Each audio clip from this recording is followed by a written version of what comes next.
को ध्यान से सुनना। जेई मेंस 2025 में एटॉमिक स्ट्रक्चर से ये एक क्वेश्चन पूछा था, जिसमें एक क्वेश्चन में आपके 4 क्वेश्चन पूछे गए थे। इट वैसे है ये सिंगल करेक्ट, बट इसमें ये मल्टीपल क्वेश्चन आपसे पूछे हैं। तो एक शॉर्ट वीडियो है, तो ज़्यादा हम डेप्थ में तो डिस्कस नहीं कर पाएंगे, बट एक ओवरव्यू लेते हैं। तो एटॉमिक नंबर 9 से रिलेटेड जितने भी इसमें चारों स्टेटमेंट हैं वो पूछी गई हैं।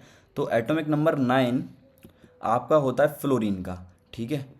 तो इसका सबसे पहले कॉन्फ़िगरेशन करते हैं 1s2 2s2 2p5, ठीक है। तो ऑप्शन ए चेक करते हैं। There can be 5 electrons for which, जिनका मैग्नेटिक क्वांटम नंबर पॉजिटिव है +1/2 और 4 इलेक्ट्रॉन्स की -1/2। तो इस एस सब सेल के लिए आपको पता है ऑर्बिटल एक होती है एस सब सेल में, यहाँ भी एक ही होगी। और पी में आपके कितने होते हैं? 3 ऑर्बिटल। जल्दी से हम ड्रॉ कर लेते हैं, 1 2 3। अब एक ऑर्बिटल में मैक्सिमम 2 इलेक्ट्रॉन हो सकते हैं। एस आपकी फुलफिल है, 2 इलेक्ट्रॉन है इसमें ऑलरेडी, इसमें भी 2 इलेक्ट्रॉन है। पी में 5 है। किस तरीके से फिल करेंगे? 1 2 3 4 एंड 5। अब आपको पता है कि कोई भी इलेक्ट्रॉन है अगर अपनी एक्सिस पे मूव कर रहा है, या तो उसमें कंडीशन दो होंगी, या तो वो क्लॉकवाइज मूव करेगा या एंटी क्लॉकवाइज मूव करेगा।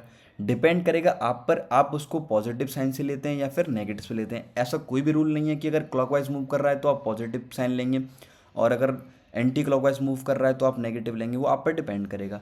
अब जनरली क्या करते हैं, हम एक को अप स्पिन बोलते हैं, एक को डाउन स्पिन, और अप स्पिन के लिए हम पॉजिटिव साइन लेते हैं, डाउन स्पिन के लिए हम नेगेटिव लेते हैं।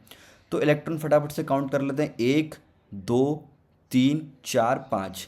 इट मीन्स कि ये तो मेरा सही है। अब नेगेटिव के लिए, अब डाउन स्पिन के लिए 1 2 3 4, इट मीन्स कि जो ए स्टेटमेंट है वो तो मेरी करेक्ट है। अब बी पर आते हैं। There is only 1 electron P Z orbital. P, अब ये पी ऑर्बिटल है तो इसका जब नेम हम देंगे तो P x P by P Z. अब पी जेड में एक इलेक्ट्रॉन है, बिल्कुल बिल्कुल सही करेक्ट है। ये ऑप्शन जो बी है वो भी करेक्ट है। ऑप्शन सी पर आते हैं। सी ऑप्शन में हमसे बोला था last electron goes to orbital with n equals to 2 and l equals to 1। अब एक बात पर ध्यान देना, कभी भी जो एजिमुथल नंबर है आपका, वो आपकी प्रिंसिपल क्वांटम नंबर के इक्वल नहीं हो सकता। एन की जो एल की वैल्यू है वो हमेशा 0 टू n-1 ही रहेगी।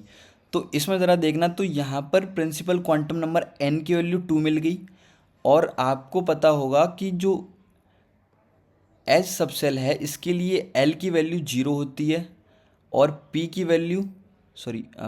वैल्यू